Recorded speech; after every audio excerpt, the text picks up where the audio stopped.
Hello प्रणाम नमस्कार जय श्री राम साथियों। ये हम आ गए हुए हैं, कौन स्कूल का नाम है? RMS पब्लिक स्कूल जो गंगती में पड़ता है। आज बच्चे का रिजल्ट आने वाला है, तो वहाँ पूरा सेटअप लगा हुआ है, देख सकते हैं वहाँ। और रिजल्ट का सामान सेटअप वहाँ हो रहा है। कौन बच्चा पास हो रहा है, कौन फ्लॉप कर रहा है, कौन टॉप कर रहा है, इसका सेटअप पूरा सर जी कर रहे हैं। और यही बच्चे लोग हैं, बहुत अच्छे बच्चे लोग हैं और यहीं पर क्लास बढ़िया कराते हैं। यहाँ का प्रिंसिपल सोनू सर जी हैं।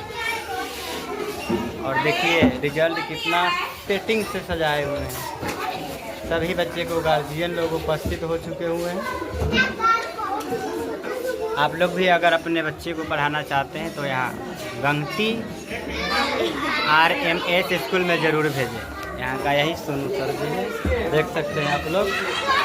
यहाँ के प्रिंसिपल हैं और सारे टीचर भी हैं। लोग अपने अपने कक्षा में बच्चे को पढ़ा रहे हैं और सुरक्षा कर रहे हैं।